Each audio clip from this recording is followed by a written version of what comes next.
Okay. आज का जो टॉपिक है वो है हॉफमैन कोडिंग ग्रेडी मेथड। जो हमने पिछला वीडियो हमने देखा था डिज़ाइन के दो अप्रोच हो सकते हैं, एक ग्रेडी अप्रोच हो सकता है, एक डायनामिक अप्रोच हो सकता है।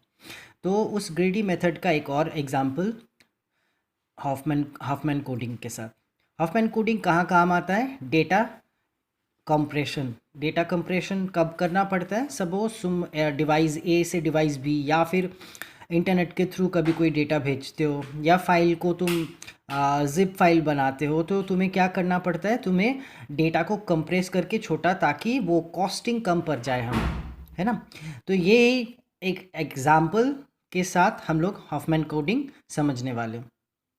अच्छा, तो सोचो कि तुम्हें ये मैसेज जो है, ये मैसेज तुम्हें भेजना है, ठीक है, from one place to another. Now अगर ये कैरेक्टर्स है ABCDEF, इस तरह से कैरेक्टर्स है, तो हमें पता है इसका ASCII कोड होता है ना। कैपिटल A का ASCII कोड होता है 65 एंड B का 66 एंड सो, राइट। तो एक्चुअली जो ASCII कोड होता है वो उससे तो डेटा ट्रांसफ़र होगा नहीं, तो उसे बाइनरी में, obviously you know that computers only understand binary. So ये 65 तो न्यूमेरिकल 65 तो जाएगा नहीं, उसके जाना क्या पड़ेगा? बाइनरी कोड कुछ इस तरह से 1001 समथिंग, ठीक है। तो वो कितने बिट का होगा? 8 बिट का। हमारे पास यहाँ कितने कैरेक्टर्स दिख रहे हैं? 20 कैरेक्टर्स है यहाँ पे। तो फिर इस फाइल का, अगर मैं ये फाइल समझूं और इसे मुझे ट्रांसफ़र करना है from one place to another, तो इसका साइज़ कितना होगा? 20। और हर एक कैरेक्टर अगर 8 बिट करके है, तो 20 इंटू 8 दैट इज़ 160 बिट का ये अकेला मैसेज होगा। तो क्या इसे हम रिड्यूस कर सकते हैं? क्या इसे रिड्यूस करने की कोई टेक्निक है? तो एक टेक्निक पहले तो मैं फिक्स्ड लेंथ कोडिंग हम समझते हैं, उसके बाद हम लोग वेरिएबल लेंथ जो कि है हॉफमैन कोडिंग, उसके थ्रू हम आगे बढ़ने की कोशिश करेंगे। ओके, सो यहाँ पे अगर 8 बिट्स हैं, अगर एक कैरेक्टर को रिप्रेजेंट करने के लिए टोटल 8 बिट्स हैं, तो टोटल कितने कैरेक्टर तुम रिप्रेजेंट कर सकते हो? 2 to the power 8, 256। This many different characters you can represent अगर 8 बिट्स इस्तेमाल हो रहा है। लेकिन हम लोग यहाँ देख रहे हैं हमारे जो कैरेक्टर्स हैं वो लिमिटेड है ABCDE तक, और कोई कैरेक्टर हमें दिख नहीं रहा है। तो फिर हम 8 बिट्स का इस्तेमाल क्यों करें? हम क्या उसको रिड्यूस नहीं कर सकते? हम लोग अगर देखो 5, अगर तुम n बिट्स लेते हो तो कितना होता है? 2 to the power n combinations बन सकता है। तो मैं कितने बिट्स चूज करूं कि मेरे यहाँ पे टोटल डिफरेंट कैरेक्टर्स कितने हैं? 5। तो 5 कैरेक्टर अट जाए, इसके लिए मैं कितना बिट्स का इस्तेमाल कर सकता हूँ? सिर्फ 3 बिट हो जाए तो हो जाएगा ना। सोचो कि 000 माने A, 001 माने B, इस तरह से 010 माने C एंड सो, राइट। ये D और 100 ये है E, एंड बाकी जो बिट्स होंगे वो अनयूज्ड रह जाएगा, ठीक है। So then what will happen, अगर हम फिक्स्ड लेंथ कर दें और ये कोडिंग करें और उनको बदल के, दैट इज़ बी क्या हो जाएगा? 001, फिर ए आया दैट इज़ 000, फिर से ए 000, इस तरह से हम एक कोडिंग बना के फिर उसे भेज सकते हैं। And at the other and वहाँ पे क्या होगा? वो 3 करके कैरेक्टर, दैट मीन्स बिट्स को उठा लेगा और उनके अगेंस्ट क्या बैठना चाहिए वो बिठा लेगा। लेकिन यहाँ पे तो एक प्रॉब्लम है। अच्छा, तो साइज़ कितना होगा? अगर 3 बिट्स हम इस्तेमाल करें, हमारे पास ओनली कितने हैं डिफरेंट कैरेक्टर्स? हमारे पास डिफरेंट कैरेक्टर्स 5 हैं, तो हमने सोचा कि 3 बिट्स काफ़ी होंगे, तो 3 बिट्स करके ये हो गया। लेकिन ऑन द अदर साइड वो मशीन कैसे समझेगा कि ये ए है, ये बी है या सी है? ये कैसे समझेगा उसको? तो इसका मतलब हमें उसे इस टेबल को भी फॉरवर्ड करना पड़ेगा, राइट। इस डेटा के साथ साथ इस टेबल को भी फॉरवर्ड करना पड़ेगा, तो फिर वो इस टेबल से पता कर लेगा कि कौन सा क्या है, कौन सा ए है, कौन सा बी है, इस तरह से, राइट। सो इसका साइज़ क्या होगा? अगर अब हम लोग 20 कैरेक्टर्स भेज रहे हैं, हर एक कैरेक्टर क्या हो रहा है? 3 बिट्स का। Instead of 8 I am using only 3 bits, तो इससे डेटा कंप्रेस हो जाएगा, क्योंकि हमारे पास जो मैसेज है उसमें इतने सारे सिंबल्स यूज्ड ही नहीं हो रहे, बहुत कम सिंबल्स यूज्ड हो रहे, तो क्यों ना हम उसे छोटा कर लें। तो ये 3 बिट्स हो गया, तो फिर कितना होगा, 20 कैरेक्टर्स है और हर एक इस बार 3 बिट्स करके, तो 3 बिट्स, तो ये हो गया तुम्हारा 60 बिट्स।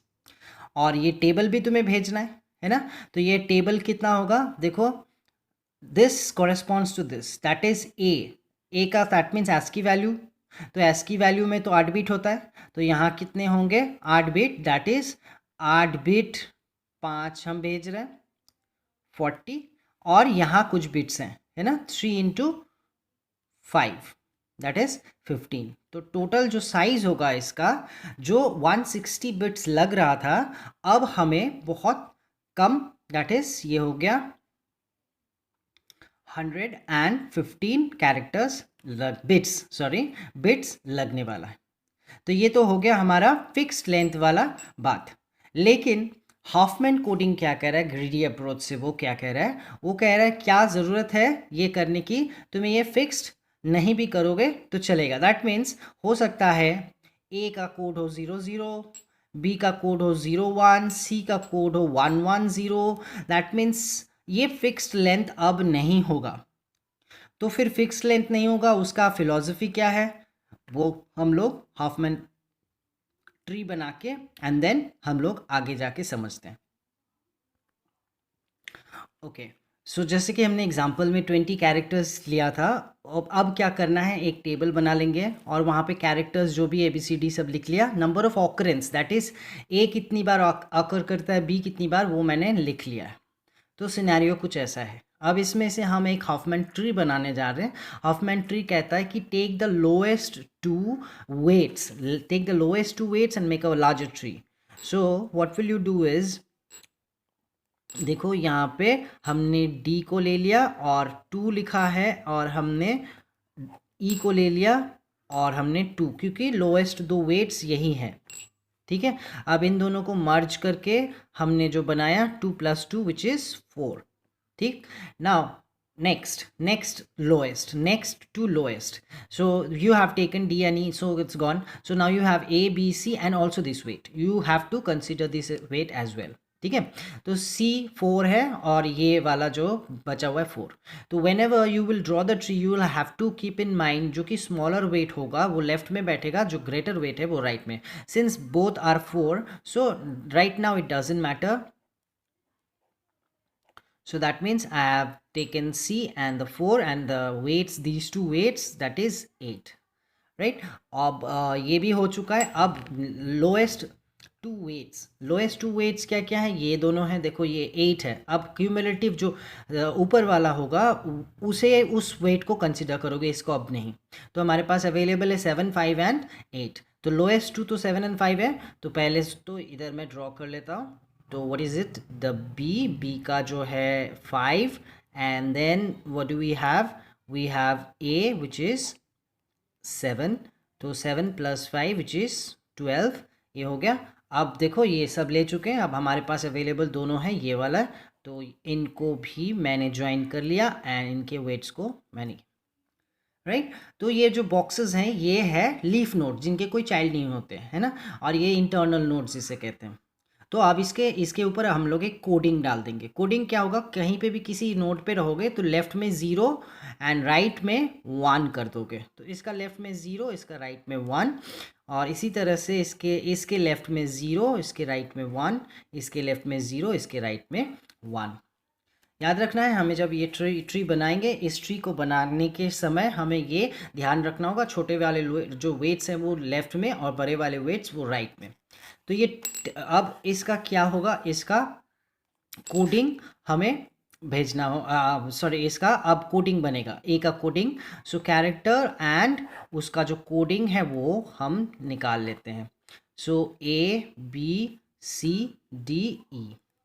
राइट। तो सबसे पहले ए का कोडिंग देखो, ऐसे आ रहे हो, इधर ए को रीच करोगे, you will know that this is the leaf child. So 01, so 01 is the code of A. B 00 is the code of B. C 11 is the code of C. D देखो 1 0 0 1 0 0, this is D 1 0 0। देख रहे हो इसका length जो है, इसका coding 2 bits का है, लेकिन ये 3 बिट का हो गया। 1 0 1 1 0 1 is for E. So now what will you do, what is the so you have done this one. अब जो रिसीविंग एंड पे होगा, तो रिसीविंग एंड वो कैसे पता करेगा कि ये इसका कोडिंग क्या है, ये इस तरह से। तो ऑब्वियसली तुम्हें जो है इस ट्री को भी भेजना होगा along with the message, right? So that means like if I send this message, it will be like 0 0 and then 0 1 0 1, इस तरह से हमने टेबल से उठा के, या तो you can just send the table और you can send the tree.